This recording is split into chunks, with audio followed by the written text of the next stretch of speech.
Great grains. These are some of the best whole grains that I cook every week with my family. Millet takes about 15-25 minutes. Brown rice, same thing, about 25 minutes, maybe upwards to 30 or 40, depending. Usually it's about 30 for me. And quinoa. Quinoa can cook under 15, definitely. And most of them, quinoa and millet, these two, have like a 2-to-1 ratio. So I have my little portable stove here. So what we're going to do is we're going to take a 2-to-1 quinoa ratio. Now with quinoa, make sure it's not all in the lid and it doesn't fly all over the place. You can do a couple different things. You can toast it in the pan so that it brings out the nuttiness, because actually quinoa is a seed. It's not really a grain. It's these tiny little seeds. So you can toast it if you wanted to be like a risotto, just bring out that nutty flavor. But most people, the way we usually do it, let me measure first. Coffee cup is generally a cup. So when I don't have any cups at home, measuring cups, or if we're staying somewhere on vacation or anywhere like that, you never know. All right, so what you're gonna do is you're gonna rinse your quinoa. Even the organic quinoa, most people suggest rinsing it. I generally do this under the stove or under the sink, under the faucet.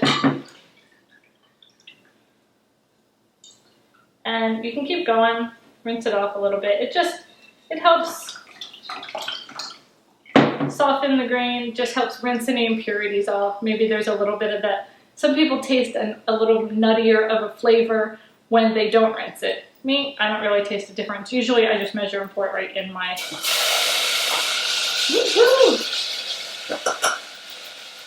I wanted to heat up my stove and I got it nice and hot. So we put a cup, and we're going to put 2 cups of quinoa. Water to make our quinoa. Bring it up to a boil, cover, and that's about it. Now if you do soak it and you really give it a good soak, you might want to add a little less water because there's already so much water around each of the little grains. So let's give this a stir. Turn my burner back on.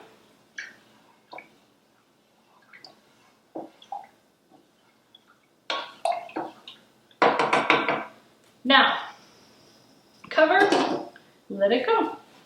Quinoa is a complete protein. So as we start getting away from your dependency on your meats and fish, once you really start getting down to what a proper portion size is for meat and fish, you're gonna start wanting to really add in some good, what I call vegetable, but non-meat proteins. The first thing somebody asks you when you start eating less meat is, how do you get your protein? So you can tell them, I eat quinoa. Now quinoa can do so many different things. I use it most of the time for what I call belly filler. When I want to eat really good foods like my salads or maybe some roasted veggies, and perhaps it's not quite as thick of a dinner or it's all just vegetables, I'll add some quinoa and that'll give me the filler in my belly. There are some differences that you should know about grains. Grains are carbohydrates. There are some theories that some dietary theories, forgive me, that don't want any grains or don't suggest that you eat any grains. I don't think there's anything wrong personally with my body eating grains. Now, you may not be able to eat them, so just omit them, it's fine.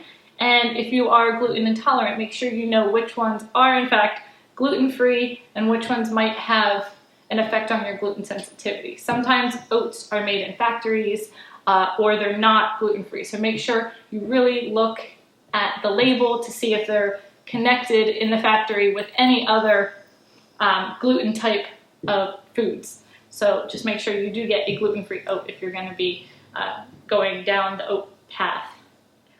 The other thing I want to say is they are complex carbohydrates. So what that means is that your body can use the sugars and everything that these have. Now, I'm a health coach. I'm a whole foods cook. I'm not a doctor. I'm not a nutritionist. So definitely sit down and discuss all the details. I give the basics and I give the broad spectrum. I give the 20,000 feet and I give you the tools and how to cook it. I'm not the girl that's going to rattle off every little nutrient in each of these grains. However, I know what's good. I know what makes me feel good, what's made my family lose a ton of weight, and that ultimately is what I want. I want to be happy, healthy, not overweight, and not sick. So this is one of my grains, or one of my go-to items. This is going to take a little while to cook, so let me keep talking. So complex carbohydrates. Now there's also a difference between soluble and non-soluble.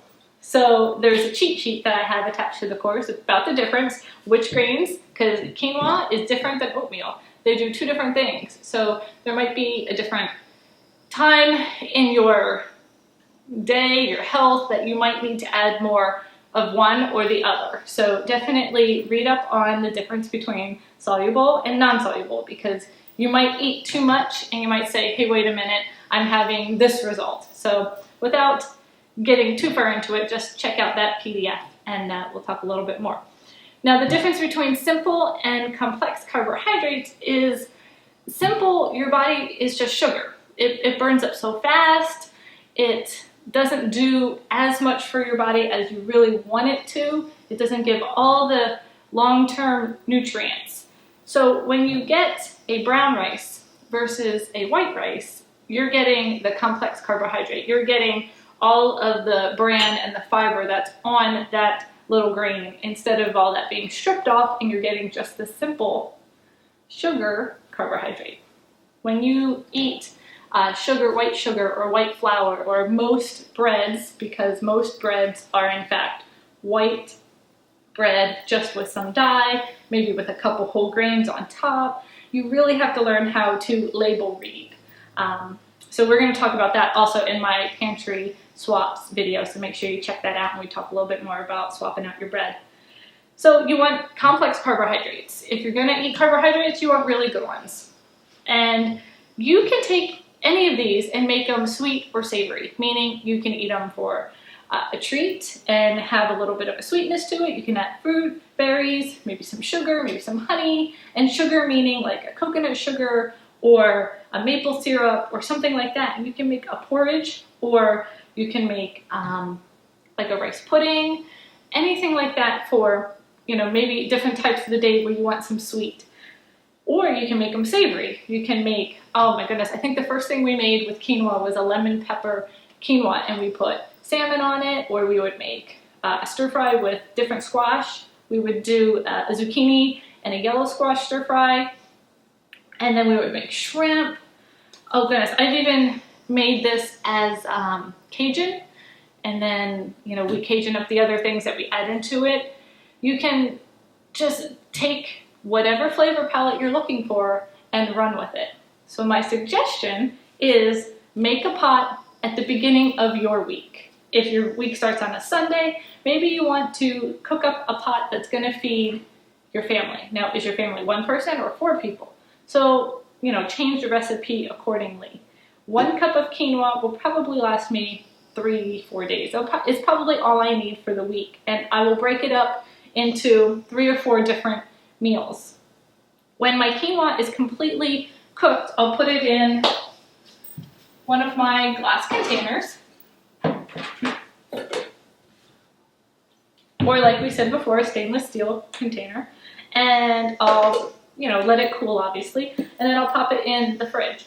So when I want to make something, now let's say I wanted to make a quinoa porridge tomorrow morning for breakfast. So I would come out, I would scoop some quinoa, maybe add some almond milk, maybe throw some berries, some cinnamon, maybe a little bit of honey, and boom, there's my cereal. Didn't have to cook anything. So then, good, we're up to a boil. All right, You don't want to cook it too fast, so simmer it. You don't want to blow the lid off anything here. Just a nice simmer, and it'll give a really slow cook, but it's about all the same, whether it's a rapid boil or a low boil. But it is like rice, so once you know that it's not gonna stick or clump up, I usually put the lid on, turn it down, and I let it go. And I usually cook something else. So what I was saying was, if you want to cook a big batch, so let's say meal number 1 is a porridge. Let's say meal number 2, I have all my veggies and I'm gonna either roast them in the oven or I'm gonna saute them, and that takes, what, 10 minutes? So you can saute them in some veggie broth or some water, coconut oil, and boom, you have whatever seasoning, whatever vegetables, you pull out some quinoa and put it all together.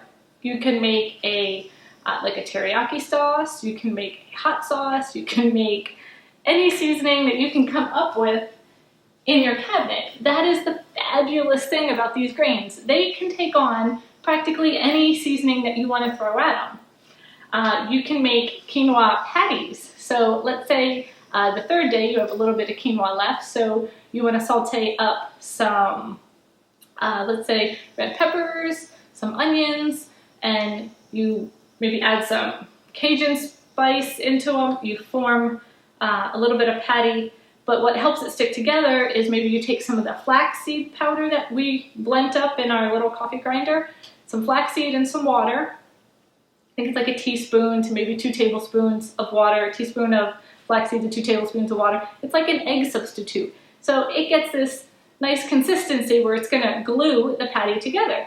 And if you want, you can pan fry, saute again, maybe in a little coconut, or you can just stir fry it all together, and however you want to do it. You can just add seasonings. I fiddle with my food way too much when I cook it. I can't let it sit. So the cooking shows that have the cooks that let it simmer perfectly for 15, 20 minutes or however long rice or grains need to simmer. That's not me. I'm usually poking at it. So that's about 3 or 4 days worth of my grains. If you have any left over and you want to make a smorgasbord of a soup, you can add whatever's left into a big pot of soup. You can take the rest of your veggie stock for the week. If you have any more vegetables, if you have any beans, you can throw them in. You can throw some grains in. Boom, you have a stew. If there's any meat left, you're good. So what I suggest is whatever the beginning of the week is for you, or at some point in your week, whatever your cooking day is, make a pot of grains.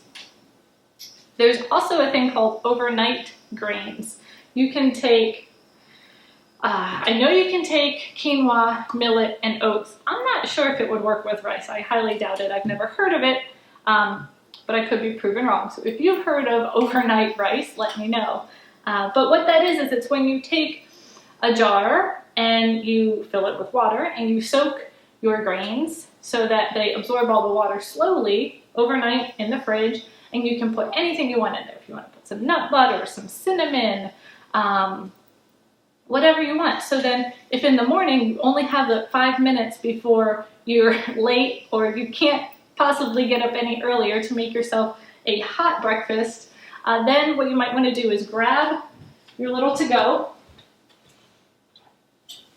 I'll use my chia seed as a sample. You might have this in the fridge.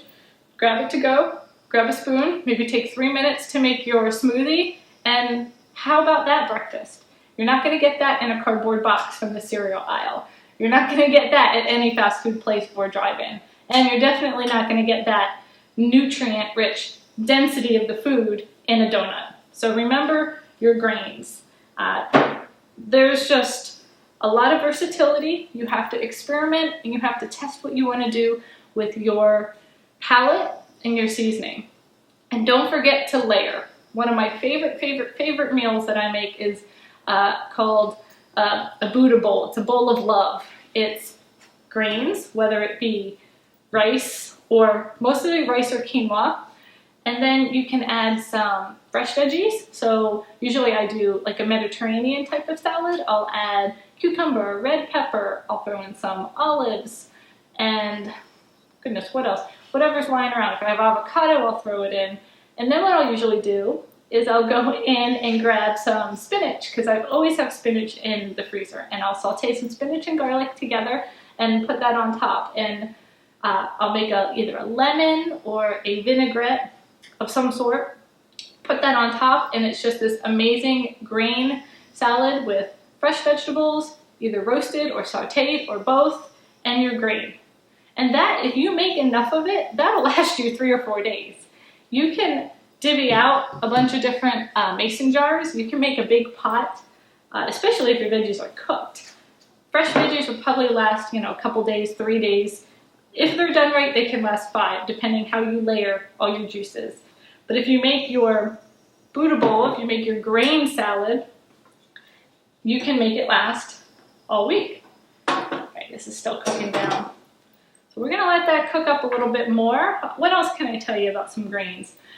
There's probably 20. I have to count. I don't have the list exactly memorized, but there's some really good whole grains. There's kamut. I think I have kamut cereal here that I'm gonna toast up with some honey, and I'm gonna try to imitate the Honey Smack cereal that I used to have when I was little. And I have a video for that coming as well. That is not completely gluten-free. Kamut is an ancient grain. There's a little bit of gluten in it. It's a lot less than a wheat, but it still has some gluten in it, so it's not gluten-free. But try quinoa, please. And if you're a rice eater at all, please upgrade to wild rice, brown rice, anything but white. White rice isn't bad all the time. If you have rice preference and if you like rice, just switch it up. A lot of times what I might do, it might take a little bit of time, but I'll make 2 and then I'll mix them together. I also like a lot of sushi. So when we go out and we get veggie rolls or nori wraps or anything, seaweed salads, I look for the brown rice. So that's a tip too. If you're starting to add in some grains and you want to look at the sushi bars, which is a fabulous thing to do because you're not getting the breads, you're not getting the simple carbohydrates, you're getting some really good veggies in you, and the seaweed has some great algae and great chlorophyll for your body, which is fabulous. Don't be afraid of the green stuff. But if you get brown rice in it, it's so much better for you in the long run with all the fiber that you can add in. What else? I've also seen some people make fruit sushi. So you can make some brown rice and then maybe add some in the mix. You can maybe add a little honey in the mix and put some strawberries on top, and it could be a dessert as well. We went over everything, I think. We went over savory, sweet, creamy breakfast, overnight oats. We're making a pot as we speak. I'm not going to touch it. It's still simmering away. The trick at the end is not to completely alleviate all of the water. What I usually do is I'll take my paddle or my wooden spoon here, and I'll make sure that there's no excess water on the bottom. And when there's not, then, and when you can see that the little tail has come off from the seed, you know that the quinoa is pretty much done. So, store it, make a big batch, use it in a bunch of different meals, be creative. Remember to use the meal matrix as you mix and match what you want to make for your family. Add some grains in. Remember, it's not really about taking the bad stuff out, which we are. It's about adding the good stuff in. So instead of a pasta night and instead of a sandwich with bread, maybe take the bread away. If you have a meat, have the meat just with the grains. Have the salad with the grains, have the pasta sauce with the grains. Pesto, we made pesto in our greens and herbs class the other day in the video. Those are great on top of that same salad that I'm talking about. So try it, experiment. Please tell me what you do. I'm so excited to hear it from you. Leave some comments and touch base with me. See you on social media, HealthCoachKel, and we'll see you in the next video. Thanks everybody, stay healthy.